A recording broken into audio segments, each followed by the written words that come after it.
All right. Hello and welcome to today's ACM Tech Talk. This webcast is part of ACM's commitment to lifelong learning and professional development, serving a global membership of computing professionals and students. I'm Maya Categorizing. I'm a product manager at Tailscale, which is a mesh networking company. I was most recently at GitHub and software supply chain security, which is today's topic, and previously at Google, working on container security, encryption at rest, and encryption key management. For those of you who may be unfamiliar with ACM or what it has to offer, here's a bit more information. ACM offers educational and professional development resources that bolster skills and enhance career opportunities. Our members can stay competitive in the constantly changing world of computing with a range of ACM Learning Center courses at learning.acm.org. You can see some of the highlights here on the screen. ACM recognizes the role of computing in driving the innovations that sustain competitiveness in a global environment. ACM provides access to the ACM Digital Library, the world's most comprehensive database of computing literature, leading publications and global conferences that draw top experts on a broad spectrum of computing topics, support for education and research, including curriculum development, teacher training, the ACM Turing and ACM Prize in Computing Awards, and the ACM Code of Ethics, a collection of principles and guidelines designed to help computing professionals make ethically responsible decisions in professional practice. ACM enables its members to solve critical problems using new technology that enriches our lives and advances our society in the digital age. Before we get started, I'd like to quickly mention a few housekeeping items on the next slide. If you have questions at any time, please type them into Zoom using the Q&A feature. I'll organize the questions as Dan speaks, and we'll try to get to as many as possible. This session is being recorded and will be archived. You'll receive an automatic email notification when it becomes available, and you can also check learning.acm.org for updates on this and other upcoming webcasts. And at the end of the presentation, you'll see a survey open on your screen. Please take a minute to fill it out as it helps us improve Tech Talks. So today's presentation. Today, we'll be talking about the past, present, and future of supply chain security with Dan Larenk. Dan has been working on and worrying about containers since 2015. He started projects like Minikube, Scaffold, and Canico to make containers easy and fun.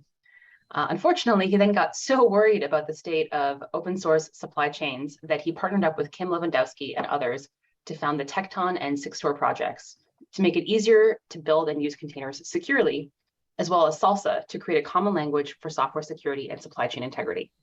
He also helped found ChainGuard, where he's now CEO. So Dan, without any further ado, please take it away. Awesome. Thank you for the intro, Maya. Let me share my screen and get that full screened. Awesome. Yeah, so today I'm going to be talking about the past, present, and future of supply chain security, like Maya said.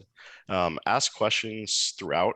Feel free to type them into the chat. Maya is watching those, and yeah, feel free to interrupt with relevant ones. I don't need to just kind of talk straight into the camera for a while. If stuff comes up on a slide, we can definitely sidetrack and go into this. Like Maya said, this is a topic that I've cared about and passionate about and worried about for a very long time. Yeah, a lot of fun stuff here, and I could probably talk about any of these topics for a full hour. I'm going to try to do a whirlwind tour of a bunch of different areas, starting with some history.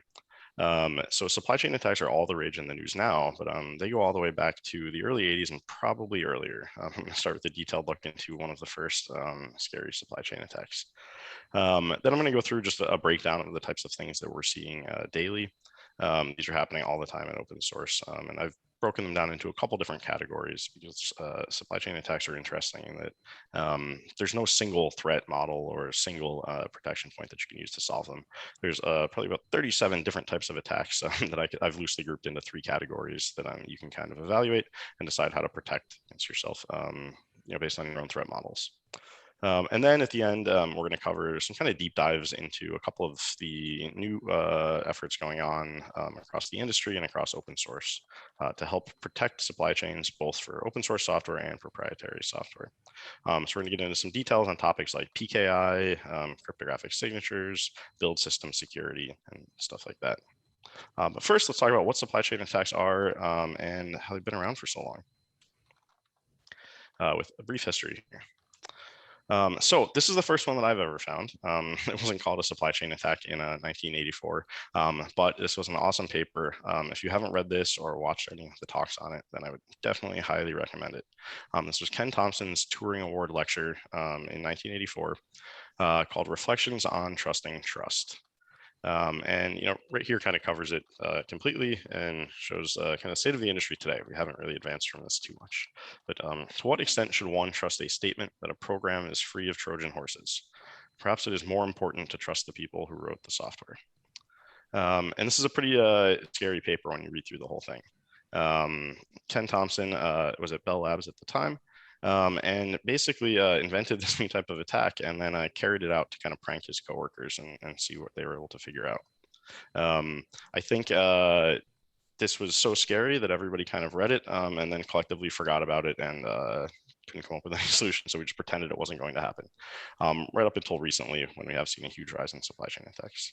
So this is something that's been around for at least 40 years now, but is only really affecting the industry today. I'm going to start by jumping in here because it was a really fun attack that he did. In short, what Ken started with was by adding a backdoor to a compiler. This is where the kind of the trusting trust piece comes from. The backdoor that he added to this compiler caused that compiler to add some extra code to every binary that it compiled to do something silly. In this case, it was like print out the user that was running its password. So if anybody that compiles some source code, it could be a network service, it could be a little hello world app. As soon as they execute that, it would run this extra code and print out their password. They could look at the source code that they passed into the compiler. The backdoor wasn't there, but it was in the binary at the end. So he compiled that compiler, handed it to his friends, and awesome. They were confused until they figured out, oh, pretty simple attack, nothing too mind-blowing here. You don't trust the compiler, you can't trust the output, basically. You can trust the inputs, but if somebody has backdoored the tool that you use to kind of turn those inputs into an output, then the results are unpredictable. It could be correct, it could be incorrect. And this kind of is the start of this. It applies recursively too, which is where it starts to get fun. So he didn't just backdoor that compiler. He added a propagating backdoor to that compiler. So the backdoor would cause the compiler to add code to each compiled binary, like I mentioned before, but it also had a little special if statement inside of it. It would detect if it was compiling another compiler. And if it was compiling that compiler from source, it would add that same backdoor to that compiler. So we've got two different backdoors now, one that prints out your password and one that tricks a compiler into adding that backdoor to every binary it compiles. This is where it starts to get a little mind-bending. So he compiled that compiler with the self-propagating backdoor and the final backdoor, handed that to his friends, deleted the backdoor source code, so there wasn't anything anymore. And his friends could even compile their own compilers from source and their passwords were still getting printed. So this is where it starts to get pretty scary. If you run software today, it was compiled with a compiler. If you trust that compiler, then great. But if you don't trust that compiler, and the compiler that was used to compile that compiler all the way back to kind of the history of time or 1984, when Ken figured out this attack, then there's not much trust you can establish in any computing. These backdoors could theoretically be propagating all over and we'd have no real way of detecting it. Except the folks at Bell Lab were pretty smart and Ken didn't stop here. Right, this is just machine code that's getting executed. And if you understand how to read and disassemble machine code, you can find things like this. So it's not that it doesn't leave a trace. There is a trace in the binaries and people should theoretically be able to figure that out. Except he kept going a little bit. So part one was backdoor compiler. Part two is self-propagating backdoor. Part three was a third if statement that he added in here to be really nasty. When compiling a disassembler or any of those tools used to debug binaries or look for these types of backdoors, add a third backdoor here to hide that. So this is where people were really frustrated. I'm sure I wasn't in the room, but just hearing this story, I'm sure this is the part where people were kind of flipping tables, getting pretty upset. But yeah, when compiling a disassembler, he hid something in there to hide all of the other backdoors. So you could look byte by byte, instruction by instruction, and you would not see the code that was printing out these passwords. So now we've got a self-propagating, self-concealing backdoor that could be running around through any of the tools tool chains used today. There's no real way to know about this unless you start from source code and build everything up from scratch, turtles all the way down. This hopefully kind of puts into perspective the complexity of different types of supply chain attacks, how much fun you can have, and how smart this group of folks back in the 80s was to both come up with this and then start to think about techniques to hide this. After that, though, people just kind of forgot about these attacks. So I think it was, too scary, too mind-bending. People just blocked it out of their memory and pretended it could never happen. And it was just a fun prank he did. We hoped nobody else would think of it. There really weren't too many supply chain attacks in the decades after, at least that I've been able to find. There are a couple different data sources on this. The folks at In-Q-Tel maintain one on GitHub. Some different groups in the CNCF maintain others where they collect them. And you see new entries added almost every day now in 2022. But there wasn't really much in the 90s and early 2000s until 2015, 2016 is when things started to rise a little bit. There were some pretty scary ones, though. They weren't necessarily targeted supply chain attacks, but it could have been one, and the ramifications were pretty scary.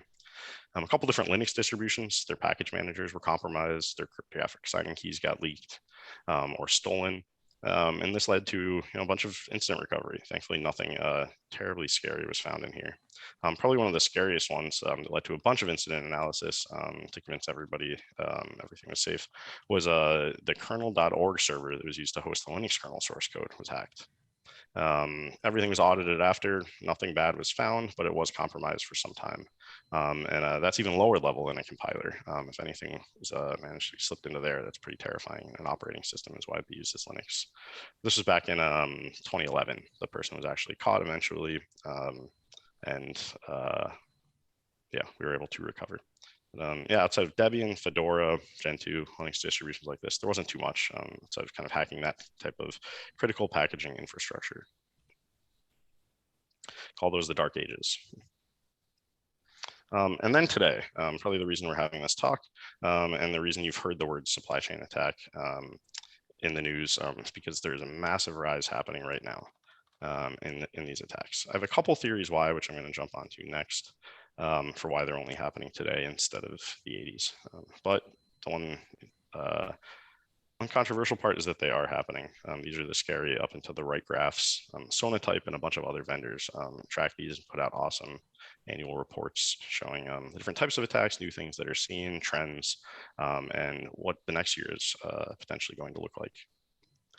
A lot of these compiler compromises specifically. Do you have any idea of how frequent those are today or common? I don't think we've ever seen one in the wild, knock on wood. We've seen stuff in or interpreted language tool chains, stuff like that. But I don't think we've ever seen any evidence of compiler attacks.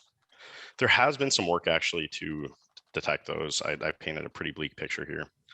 But in particular, David Wheeler, David A. Wheeler, he's at the Linux Foundation now, did his PhD thesis on defeating trusting trust and came up with some techniques using, I think the paper's called Diverse Double Compilation with Reproducible Builds to Detect Trusting Trust. And it's this very intricate, complicated technique where compiling the same thing multiple times using different compilers and checking the output can start to detect backdoors like this, as long as you have two different ones. They could both be backdoored, but as long as they don't have the same backdoor, which seems less likely than both of them being backdoored from the start, you can detect some of these things. Anything else on that one? Awesome. Cool. So yeah, 650% scary increase in these in 2022. That was the prediction from Sonatype. They're happening constantly, both in open source and vendors get attacked this way.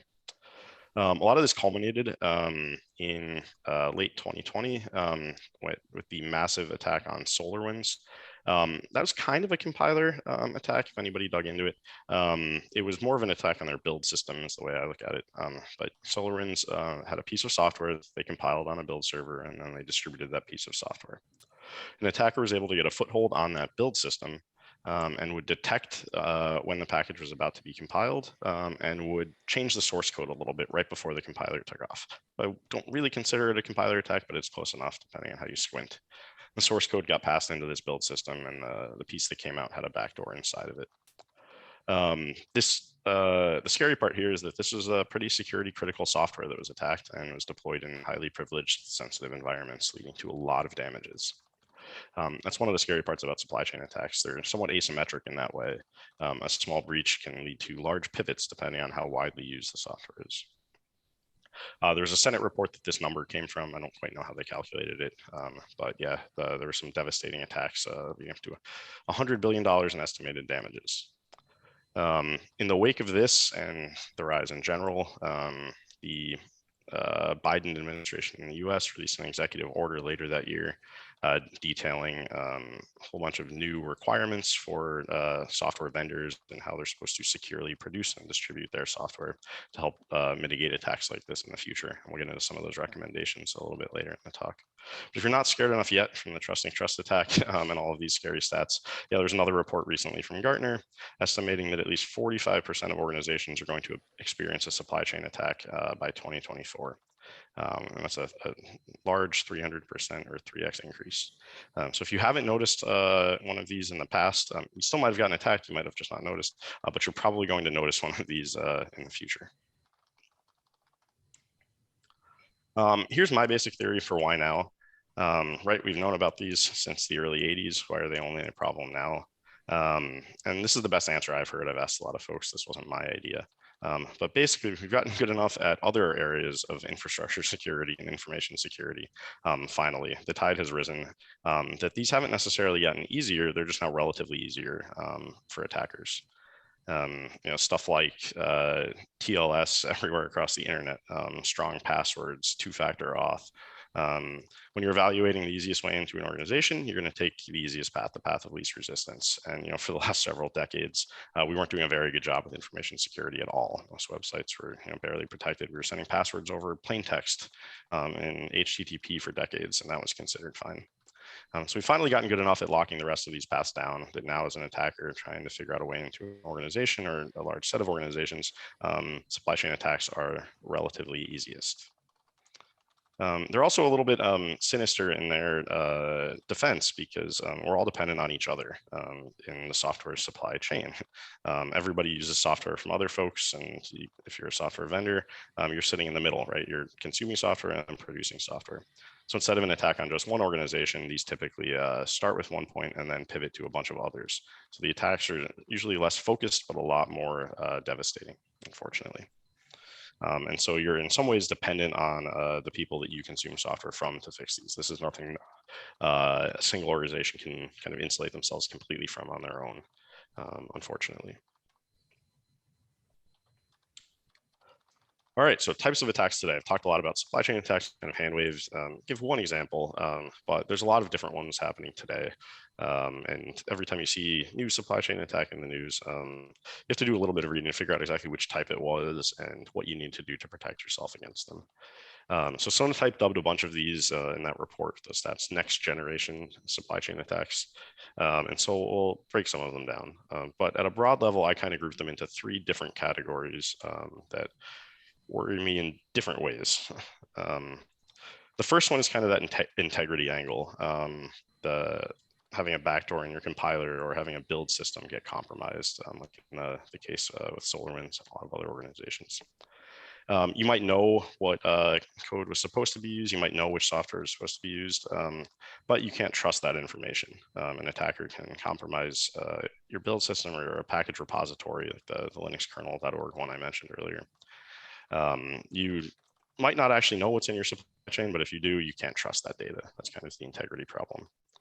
And unfortunately, a lot of this has been, caused by built up technical debt in the industry across over the last couple decades. Build systems and release systems are typically one of the most overlooked parts of the software development lifecycle.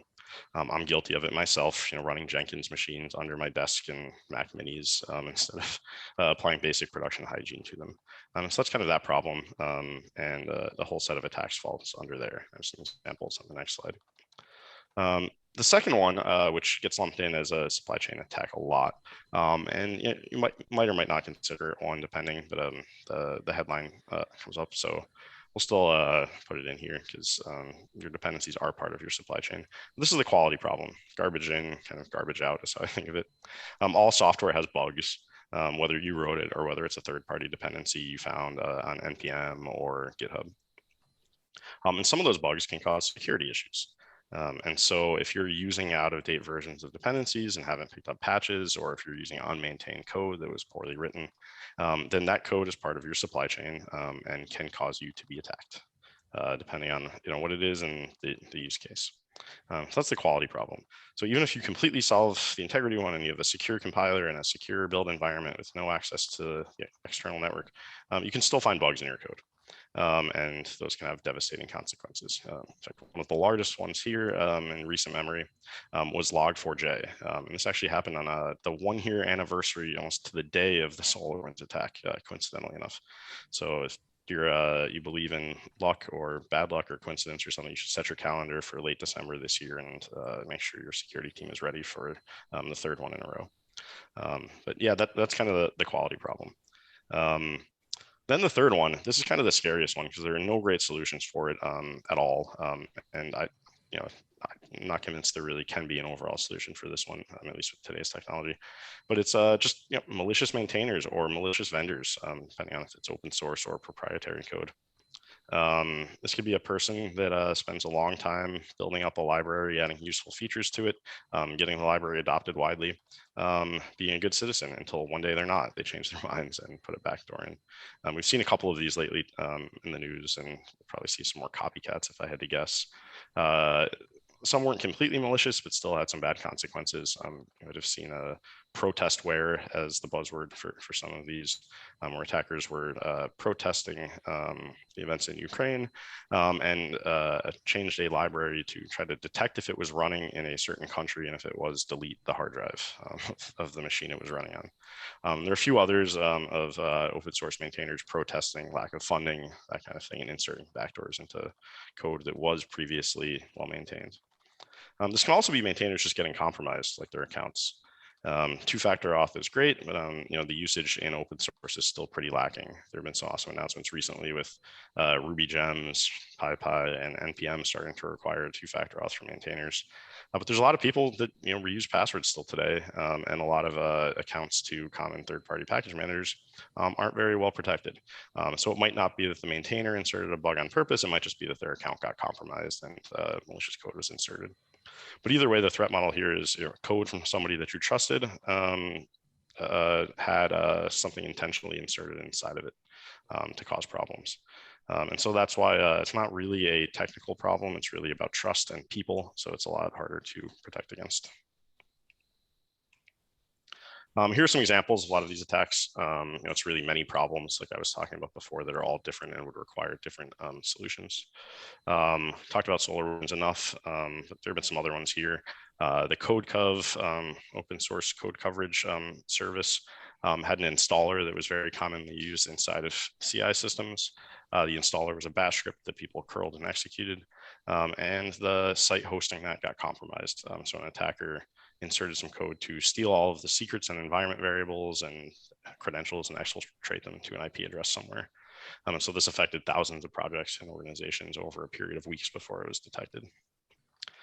WordPress, this was a big one last year, a huge set of themes for WordPress, similar to CodeCov. The site that they were hosted on was compromised and they all had backdoors inserted in them. So in that kind of link between source code and distribution is where a lot of these backdoors tend to get inserted. And then of course the source code attack, the Linux kernel I mentioned earlier. The quality one, these are just common, if you're used to looking up CVEs, it's very similar. All of these kind of fit into that typical bug was inserted accidentally and was found later, and now you have to go find all of the locations it's running and patch them. So Heartbleed was probably the biggest one that woke people up to vulnerabilities in open source code, causing critical security issues in production. This was back in 2012, 2013, I want to say, almost 10 years ago.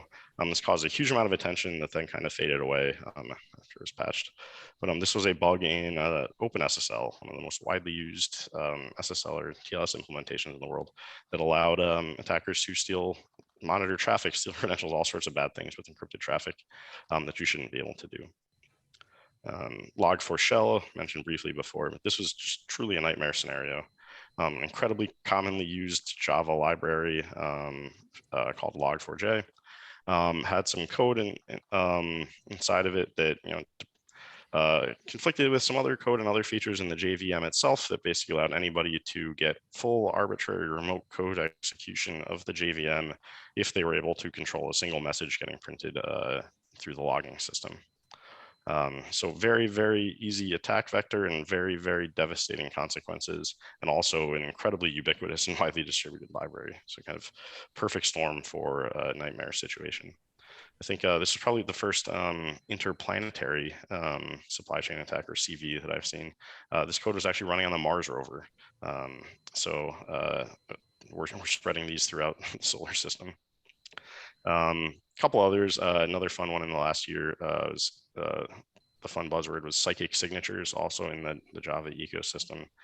A bunch of cryptographic code was rewritten from native C to Java, and in the elliptic curve validation, there was one check. It was like a divide by zero check that they forgot to re-add, but the consequence was that any Java code doing elliptic curve signature verification could be trivially bypassed. So these are all things that come in your dependency tree, your dependency chain, your supply chain, and can cause very bad things to happen to your products, your tools, your customers.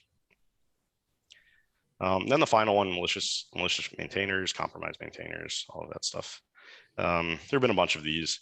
The protestware attack, there's an interesting event year and a half, 2 years ago now, called hypocrite commits, where some researchers were trying to study the possibility of this by sending malicious commits through the Linux kernel mailing list review process to see if they'd get merged. A lot of them got caught in code review. The main effect there was that the Linux kernel maintainers got very grumpy that people were wasting their time and experimenting with them, and it caused a lot more news than it should have. Another fun one in here that I kind of lump in is typo squatting. It doesn't really cleanly fit into any of these, but this is the one that I put it into, where attackers will try to trick you into installing their version of a package instead of the correct one. So if you're looking for a package named foo, they'll upload thousands of different variations with like capital zeros and Unicode and glyphs and stuff like that. So if you accidentally copy paste something from a site you don't trust, or you don't know exactly what you're looking for, you might end up with their version instead of the real one. I mean, a lot of these typically lead to coin mining. These are the backdoors that are typically inserted by most of these attacks. Which I guess in some ways is good. It's better than stealing credentials and pivoting around and doing ransomware attacks. But a lot of them will just spin up crypto coin miners, whether it's on a developer laptop in a CI environment, or even if you do leak your cloud credentials, just spin up a bunch of virtual machines to mine coins and try to steal money that way. All right, now the fun part. All the scaring is over. So what are some ways you can protect yourself? Were there any questions there, Maya, before we move on? Do you have any questions yourself, Maya? It's interesting that you said that typo squatting, you think of it as not the same kind of attack, right? Which I'm not disagreeing with you, but like it does also seem like one of the most popular kind of attacks. Like do you just classify differently because you said the goal is different, or is there another reason why you'd classify them just separately? It's more of a social engineering one, I guess. It's kind of why I lump it out. Yeah, I mean, I put it in here just because I think it's definitely the closest. I'm not super strongly convinced. And you're right that it is definitely the most common. They happen constantly. I don't know how common people fall for it, how commonly people are actually affected by it. But if you just go on the Python package index, PyPI or something like that, and type in any popular Python package, you'll see that they're just bombarded with people trying to do this on everything. And sometimes it makes the news, but the maintainers there are just constantly taking these down.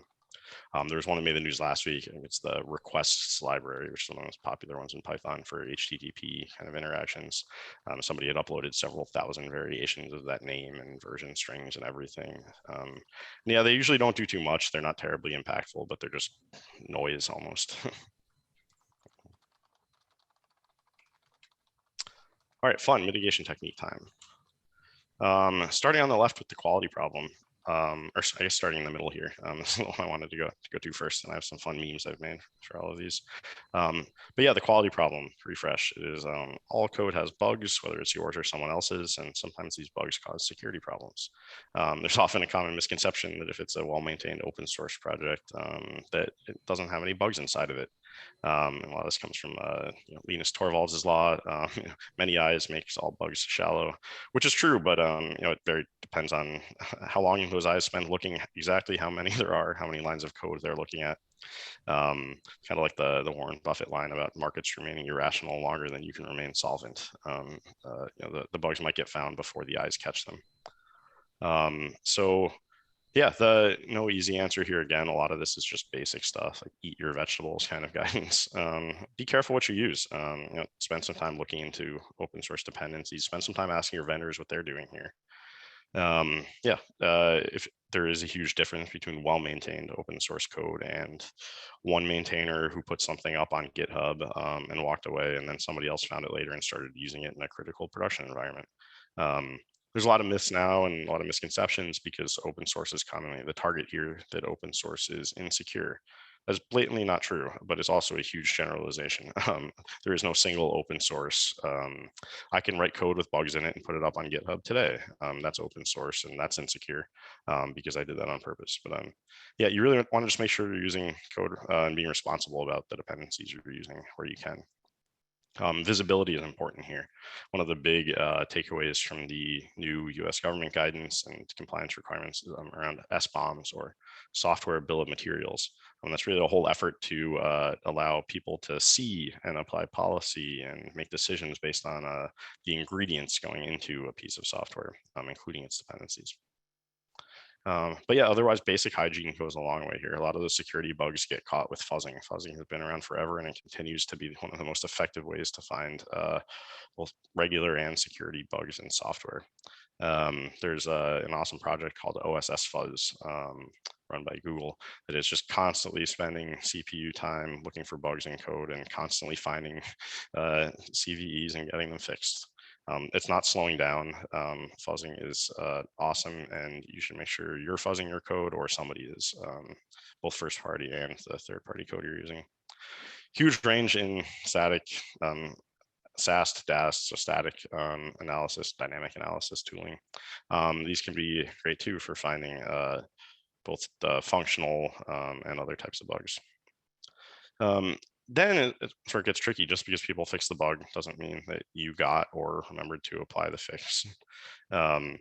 This is my recommendation, but basically apply updates very, very quickly. The closer you stay to head, the closer you stay to the most recent version in a piece of software. Even if you're not fixing security bugs each time you do the update and you're spending a little bit of time doing it, the closer you stay to the latest release, the faster you'll be able to update when there is a security release. This happened, we saw this a little bit in Log4j actually, where the bug was actually introduced almost a decade ago before it was found, and some people were still running that decade-old version.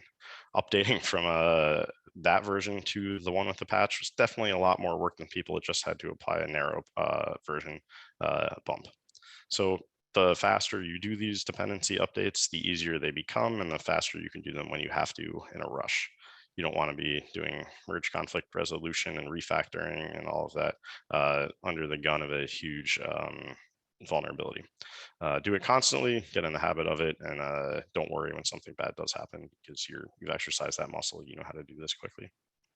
The other big one is inventory management. I mentioned this before, but if you don't know what you're using, then you can't apply patches. You can't monitor for CVEs.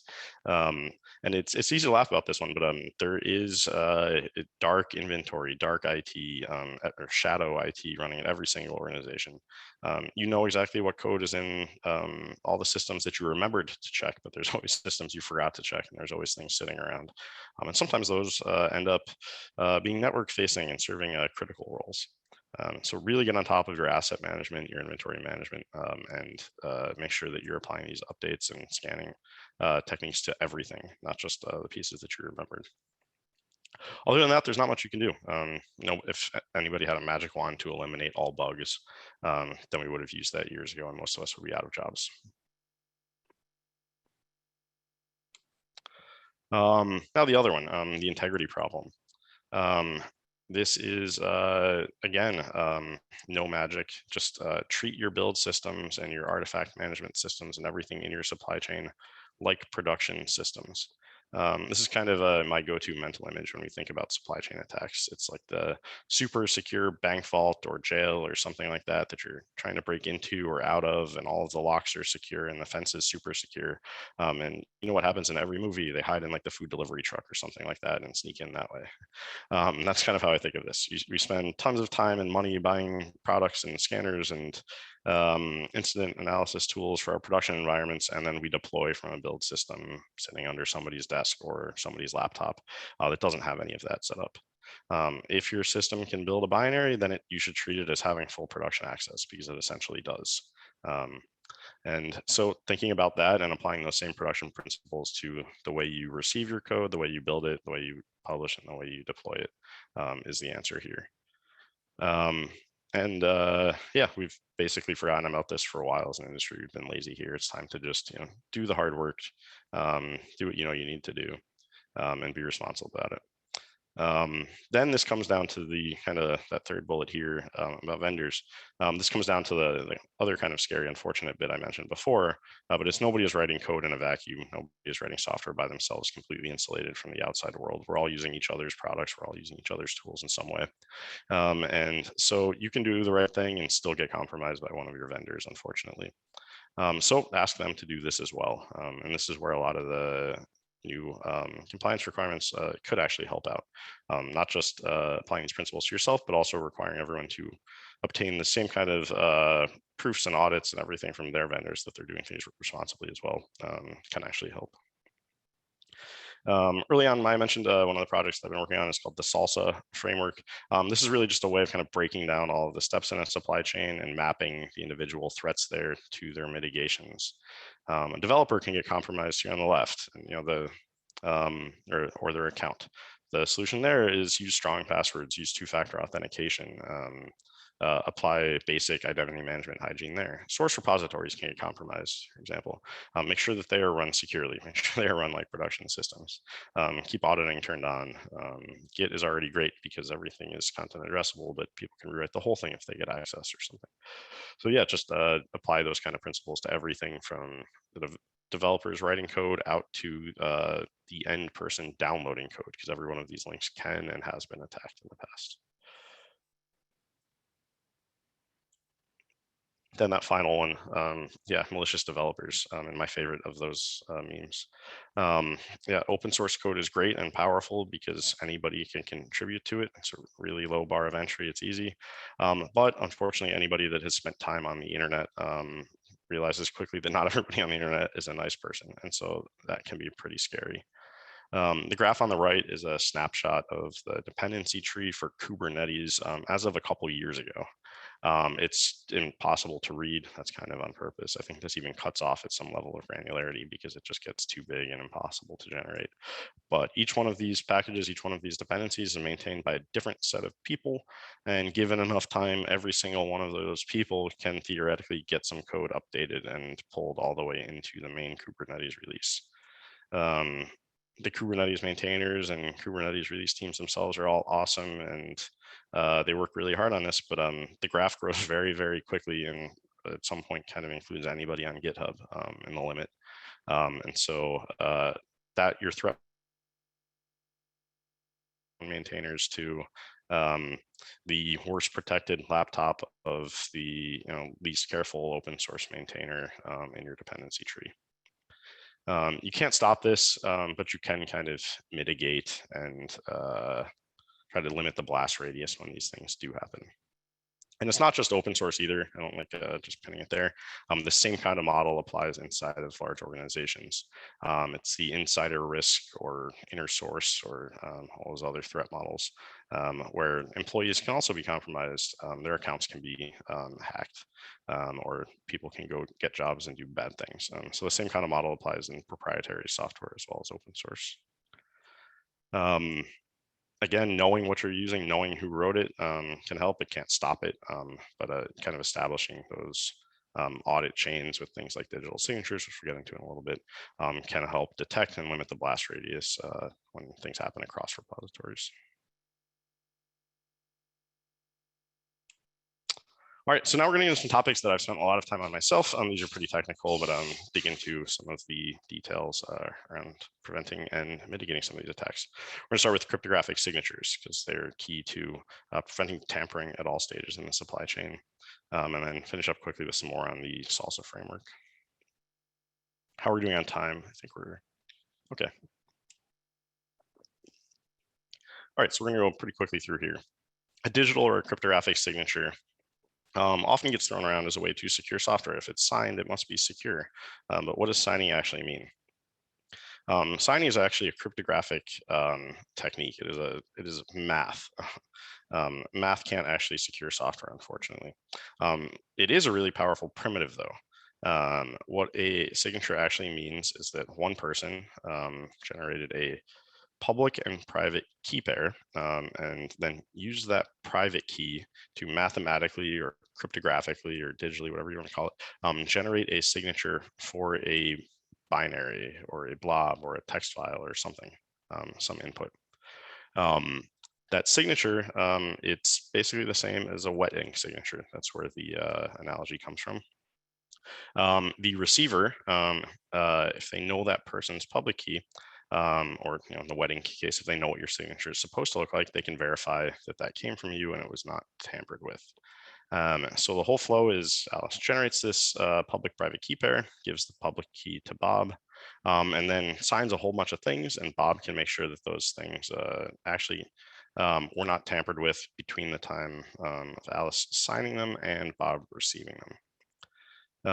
It's similar to hashing, if you're familiar with that, but the main difference here is that Alice can sign a whole bunch of things with this private key, and Bob can verify them back to Alice as long as Bob has Alice's public key. You have to distribute that public key once to everybody, and then they can verify where it came from. So if Bob has this massive directory of millions of public keys and finds some piece of software on the ground, then Bob could theoretically look up who signed it and where it came from. Fortunately, that's where the problems start, I'm gonna jump ahead one actually and then come back. Unfortunately, that's where the problems actually start, is distributing those public keys. This touches on a whole other topic, and I'm gonna go a little bit out of order here, called PKI, or public key infrastructure, which is the way Alice gets that public key over to Bob, and Bob can look up the correct public keys for people. This is really important for open source when you're downloading packages from Linux distributions or open source projects, and they could be coming from dozens or hundreds of people. The hard part here is actually the PKI, or infrastructure, to get, distribute, and rotate those public keys when they get lost.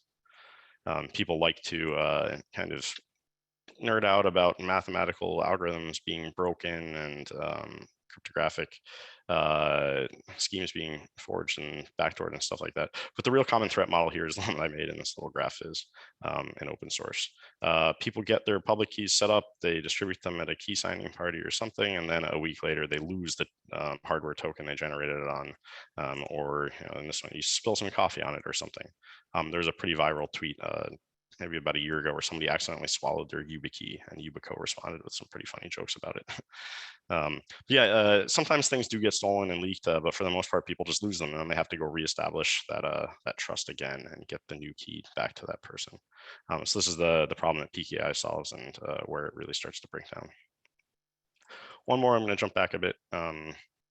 Another common term in the supply chain space directly related to this that I want to address is attestations.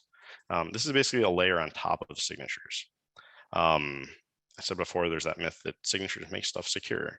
Now, it really just means that Alice used the private key on the thing and then handed it to somebody else. All that means is that it wasn't tampered with, but people then tend to build large systems on top of signatures to convey meaning. The signature itself doesn't convey meaning. Attestations apply semantics on top of those. So if you see this word, it's a signature plus some context is how I think about it. There are a bunch of different systems and frameworks for these, but you could use attestations to actually attach meaning to the signatures. And I'll go into some examples here of how they get used in supply chain security. Dan, I actually have a couple questions here. Yeah, go for it. I think one of the first ones is maybe some clarification. Are you talking about, Git commit signatures or signing, or signing something different? And then I have more questions on Git commits. So sure. go for it. Sure. Yeah, this can apply to anything. Git commit signing, package signing, binary signing, text file signing. It's all the same. What actually happens to these algorithms for the most part is that they're just signing a hash. They don't know what the hash is. It could be a Git commit. It could be from a file. It could be from anything. And so this next kind of we jump to is actually the perfect one because that's where the meaning gets built up. And Git commit signing, all of this is kind of tacked into the commit. You get the person's name, you get the commit message, all of that gets kind of wrapped into the signature and becomes kind of tamper-proof and lets you trace the commit back to a person. What's your view on Git commit signature? Great question. I wrote a blog post about this, yeah, there's a bunch of subtleties there. I hate the name Git commit signatures because it conveys the wrong mental model in most people's heads actually about what's happening. I think what most people want to do when they sign a Git commit is sign their piece of work, their incremental change that they have made to a repository. That's how people tend to think of what a Git commit is. But unfortunately, that's not what a Git commit is. A Git commit is that plus a Merkle tree hash of all of the other commits going back down to the source. So you're not actually signing your incremental work, you're signing the whole history of the repository at that point. And the subtle problem there is that then if you rebase or cherry pick or move that piece of work that you added around to different branches, the signature is now invalidated because the hash changes. If anybody's run into a merge conflict or a rebase problem or something like that, that's what's happening here. So yeah, they're tough. I think the real problem again is the PKI one. GitHub, sorry Maya to call you out there, has a UI here that I think is also a little confusing and everything too. If something is signed, they show this green check mark, making it seem like it's secure. And if it's not signed, they don't show it. But nobody knows each other's public keys. It's not really that meaningful. People do it just to get that little green check mark on GitHub, I think. That's sort of my view there. And so actually, this is a good question. Somebody has asked, why do people need commit signatures? Because somebody told them they were supposed to, basically. There are a couple very subtle threat models they can protect against, but they're pretty rarely used. I think, they were, somewhat invented for the Linux kernel development process, where I think they are pretty well used. But the Linux kernel development process is also very bespoke and doesn't resemble much other open source development. It's done on mailing lists, they don't follow the typical pull request flow. So I think if you follow their flow, then it can make sense. But for the most part, most people don't work that way. And I actually have another question from earlier, which, given where we are now, is probably the right time. Someone asked, why can't a simple checksum solve this problem, assuming the checksum generating software isn't compromised? Yeah, then you have to get somebody to checksum. That's kind of the problem. So if and you see this a lot on websites, and they give you a piece of software to download, and they also give you a checksum right next to it to download. You have to get both of them to the person securely. That's kind of the problem and the challenge. And if they're sitting next to each other on a website, you have to assume somewhat that if some attacker were actually able to modify the binary or program that you're about to download, you probably would just be able to modify the checksum that's sitting right next to it too, unless they forgot or something. So you can go through some extra hurdles and put the checksum somewhere else and instruct people how to find that and make sure that they're locked down differently. And that's basically what the signature scheme boils down to, except instead of doing it for every single file, you just have to do that once for the public key. You see people make the same mistake with signatures too. For the record, you'll see people sign something and then put the public key to verify it right next to the thing they signed, which kind of falls apart in the same way. So the benefit is that if you get the public key once, then you're good. Checksums work too, but then you need a whole different out-of-band mechanism for distributing those checksums. Got it. Thanks. Awesome. So here is the semantic layer, and I think there's actually Git or something in here. I don't know if I can chat about, but yeah, you can kind of think of these attestations as mental models that way, as signatures, but with meaning. A Git commit has some meaning, saying who did something at what time as it gets merged into the tree. But you can also do these for other steps in the flow. A lot of build systems today generate something like this. If a build system takes a bunch of inputs, builds it, and then produces a bunch of outputs, it can kind of stick that data into a little envelope and then sign that as an attestation on behalf of the build system. So you might not know that the build system is secure, but you can at least, you have this little promise from the build system saying, here's what I did. I took this thing and I produced that thing. So you can trace that back to the build system. People do this for vulnerability scans. SBOMs themselves get signed as they get distributed. If somebody compromises a binary and also forwards the SBOM, you're in trouble. So a lot of these things they're used to kind of build up an attestation chain from developer all the way out to production. There are a bunch of different formats here. Unfortunately, nothing is as universal as it could be.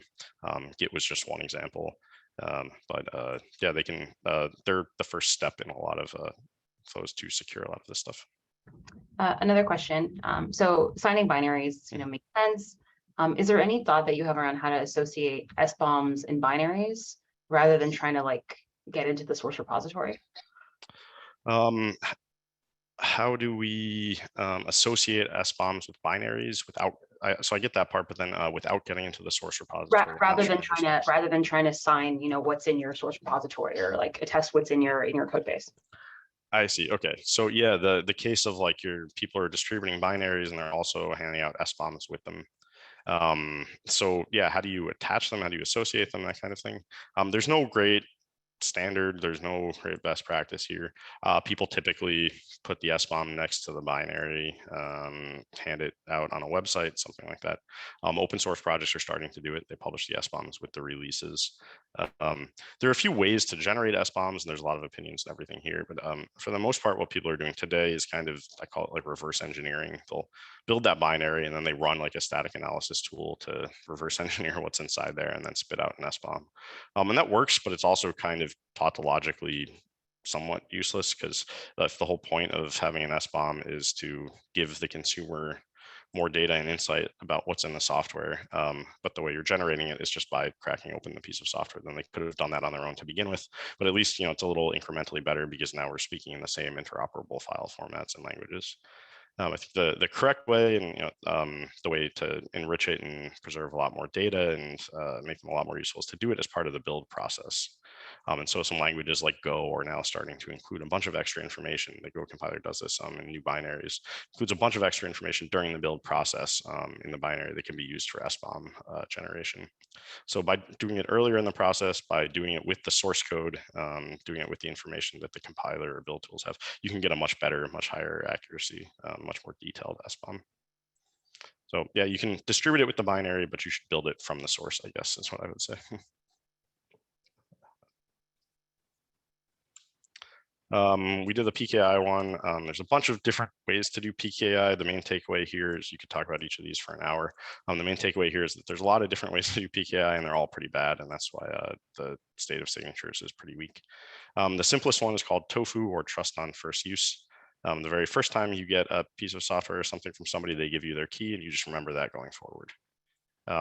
You're not ever sure it was the first person, the right person the first time, but at least they can't change going forward. If you use SSH to talk to a server, you use this flow where it pops up and asks you to add the public key to your ring the first time, and then it gets used going forward. And if that server ever changes, you get this big scary warning. Web of trust is the other huge way it's out there. This is if you use PGP, this is kind of the flow where everybody signs each other's keys and verifies things and builds up this large web of I might not have gotten your key, I might not have interacted with you directly, but if a friend of a friend of a friend of mine has, then maybe you can treat that as trustworthy enough to build up that graph. These are cool because they're completely decentralized, but they're tough because of that kind of implicit trust model, and you might be relying on 10 people that you've never met and don't actually trust rather than doing this directly. The other big one is the one you use every time you access the internet. And this is a traditional X509 certificate authority based PKI, where we've all just agreed implicitly to trust a few really trustworthy people. Those are the root CAs or certificate authorities. And they just we all cross our fingers that they don't get compromised. And then everybody that wants to participate in the system goes and contacts them and gets their key kind of registered or signed by the certificate authority. So instead of the Web of Trust one, where you're kind of just relying on a whole bunch of decentralized people, this is a centralized tree-shaped version of it, is how I look at it. You trust one person at the top, and then they vouch for everybody underneath. You can use this for open source code or software signing. You see it in some kind of like app stores or kind of ecosystems that way. Anybody can go buy one of these certificates. They're just expensive and not commonly used. And if you lose them, you have to go get another one, that kind of thing. There's another huge effort here, kind of in the, it's not technically PKI, but it's sort of related, called the update framework, which is another intricate set of ways to distribute keys and sign them going forward. You see this in projects that have a lot of maintainers typically, where you don't want to know the specific person it came from, you just want to make sure it came from that project. And the maintainers might change over time, and they have a quorum for 3 out of 5 people have to approve a release. And if somebody steps down, there's a whole part of the framework for adding a new maintainer and removing old ones and dealing with people losing their keys and getting them re-added over time. Very pretty complicated. It's been rigorously studied and is used a lot in like high trust automated update scenarios where if you build a client that automatically fetches new versions and does pretty scary things, then tough is kind of the way to go to make sure that nothing is getting tampered with in those situations where people aren't manually going and doing these downloads. Then finally, this one, there's been some new work very, very recently in the last couple of years with transparency logs and kind of combining them with PKI. One project that I work on a lot is called SigStore, and it makes extensive use of this. But I think the first place I've ever seen it is in the Go language again. Go modules use a whole transparency log system. And we could talk about this for hours. It's a very complicated topic. But the idea is it takes that kind of trust on first use model from everybody kind of doing trust on first use. So the very first time I meet Maya, I take her key and remember it. The very first time you meet Maya, you take her key and remember it. Out to, it kind of changes that to a global trust on first use model, which is the first time anybody meets Maya, we all get the same key and everybody can see that. And nobody else has to do that again because it gets registered in this global immutable list that can't really be tampered with. Last one, and then we are done almost exactly on time. This is just kind of a bigger blow up of the Salsa framework for open source projects to secure their build and distribution systems. It starts from developer, goes all the way to the right. There are 4 levels. It's supposed to be fun and incremental for even small and large projects to work their way up the chain. There's also a separate framework from NIST that was just released called the Secure Software Development Framework. These things are all 4-letter acronyms with a bunch of S's, so it's kind of hard to keep them straight. The Salsa page, you can see it at salsa.dev. It's pretty simple. It's a table that can fit on one slide. The SSDF is like most NIST documents, where it's very comprehensive and like 300 pages long and cites millions of things. But there's a lot of overlap if you actually do read them, and they both provide a lot of great guidance on securing your build systems and treating them like production systems. Last one, I mentioned this earlier. Reproducible builds. You can't talk about this without also talking about reproducible builds. They're a kind of shortcut, is the way I think of them, to solving a lot of these problems if you can get them working universally. The concept is pretty simple. With the reproducible build, the idea is the same inputs coming in should produce the same outputs. And it sounds almost too simple, and why isn't that always the case? And unfortunately, software doesn't like us. Timestamps, non-reproducible things, random numbers get inserted everywhere. And so switching from a non-reproducible build to a reproducible one is just an exercise in chasing down timestamps, setting everything to be 1970, and eliminating any randomness everywhere. But if you do this, then yeah, you can use some of these fancy techniques like diverse double compilation I mentioned before to solve the compiler attacks. They're just complex and annoying in practice. That's the only problem. And then there's also this kind of secondary effect of if a build was reproducible in the forest, but nobody was there to hear it or reproduce the build, then was it actually reproducible at all, kind of thing. So a lot of the effort is spent on getting them reproducible, but then not checking. If nobody's actually checking these, then it doesn't matter that it was reproducible. The cool use case, though, that I've seen a bunch is sometimes in some environments, it can be really hard to get a super highly secured build system that even insider threats are insulated from. And it can actually be easier to set up 2 lower trusted build systems if you have a reproducible build.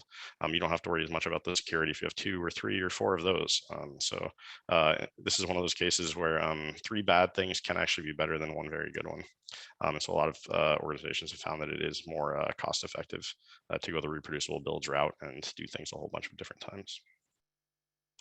All right, there we're actually done. No more surprise slides. Any other questions? Yeah, we have a couple more questions. Thanks so much, Dan. If folks have other questions, please drop them in the Q&A feature of Zoom. So I guess I'm going to start with one of the first ones. What do you think the most important problems in this field are right now that if we could solve would have a huge impact? What do I think the most important problems are in this field? If we could solve, would make a huge impact. Okay, so I'll give 2 answers. I'll give one of like short term, just everybody should do it. Do this today, it'll make a large impact. And then I'll give one like, this would be amazing if it was done. I have no idea if it's even possible.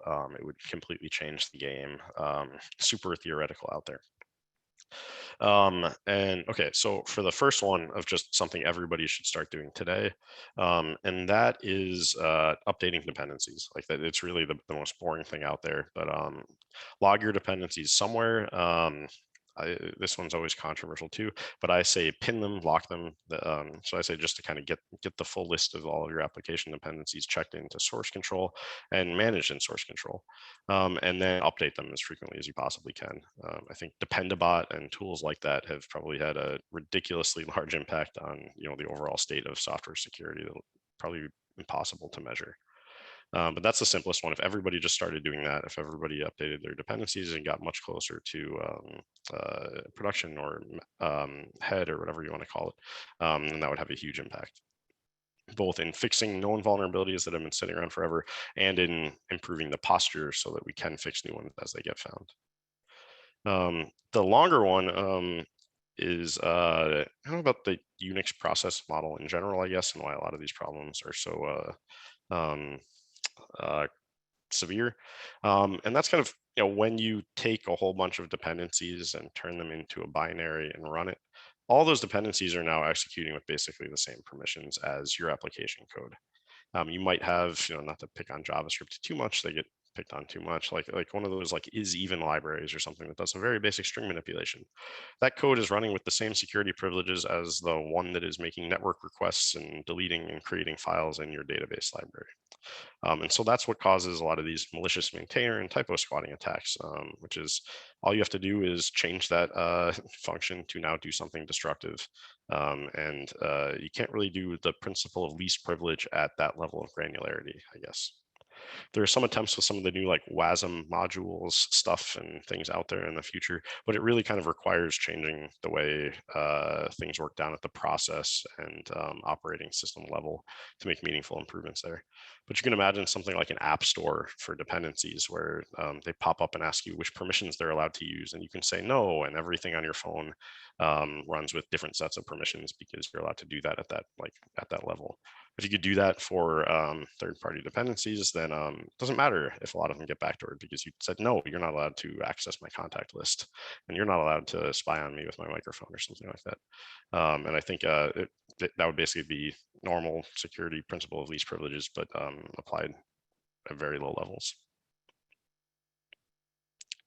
Makes sense. Another question. Do you have any resources to recommend for using for attesting to vulnerability scans? Attesting to vulnerability scans. Yeah, so there's a couple different formats. The main one is called SARIF. I can never remember what it stands for. SARIF. I'm really bad at a lot of these acronyms, but that's a pretty standard format for security scans or vulnerability scan reports.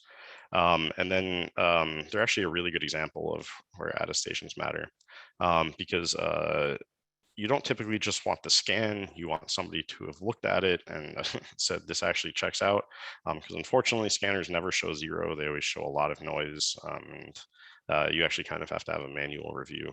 And then also they expire. That's the third part of security scans that you have to keep in mind. Just because something was scanned doesn't mean it's secure, even if the scan was secure. You have to know when it happened. If something was scanned today and got a passing result, you probably don't want to treat that result as still passing in 6 or 9 or 12 months. And so there's some attestation formats. I think in the In Toto project has been doing some work there, IN-TOTO, to standardize some of those attestation models with timestamps and the scan results and the manual approval field. Not to be malicious, but if someone were trying to, build a backdoor to a compiler, you know of anything of how you would do that, how you'd insert code that's not later visible in the compiled code, but itself would run? It seems like one of those Stack Overflow questions of somebody asking for help for homework, except in this case, it's like how to hack the entire industry. I don't know any good resources. It would probably depend on the compiler itself. I'm sure it'd be a fun project to try and prank your friends with. No, I don't know any good resources though. No worries.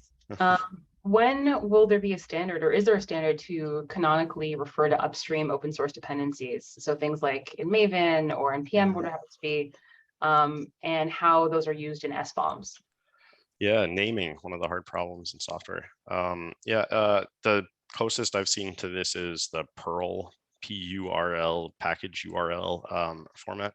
Maven, NPM, Go, all of these have their own kind of ways to refer to themselves, and then the package URL project is kind of like a layer on top of that, where you can think of it as you start with the protocol and say this is an NPM package, and then this is how you reference it all the way out to the exact version, and sometimes even digest. A lot of SBOMs use that as the identifier. But someone really liked your slides. I wanted to know what program you used to make graphs. I don't think I made any graphs. I think it must have been the Sona type graph that I linked to in there. I think that's the only one that was in here. Got it. And then we were also asking. Oh, the other one, GraphViz. Sorry, that's probably the other one somebody was asking about for the PKI ones. Just a GraphViz. You write it in a little language, and then it generates those diagrams.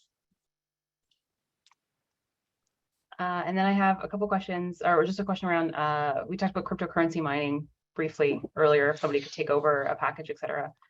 Any insights onto the main coins that they're mining, or any insights that you have onto how that's affected kind of security generally? I'm not sure which ones they're mining. I joke a lot that it's awesome that people are doing that instead of ransomware or other more severe attacks. It's pretty easy to catch. The cost is that your cloud bill goes up. There are much worse things that could happen if somebody has remote code execution in your environment. In the grand scheme of things, this is about the nicest thing they could do to you with that power. I'm not sure though exactly what they're doing. They tend to get caught pretty easily just because of basic monitoring, like, oh, why did my CPUs all spike up? Why is my bill much higher this month? That's kind of the effect. I joked that without those, we'd see a lot more bad, ransomware, data exploitation kind of things. If people do want to make money off this type of thing. Those are all the questions I have. Awesome. So yeah, that was it. I'd like to thank Dan again for his informative presentation, his insightful answers to the many questions that we had. Special thanks to all of you for joining us, taking the time to attend and participate. A few times it was asked, but this talk was recorded and will be available online in a few days at learning.acm.org. You can also find announcements for upcoming talks and other ACM activities at that website. Please fill out the quick survey afterwards where you can suggest future topics or speakers. And you'll see that on your screen kind of as soon as we're done with this. So again, on behalf of the ACM, Dan Larenk, and myself, thank you so much for joining us, and I hope you'll join us again in the future. Thank you for moderating, Maya.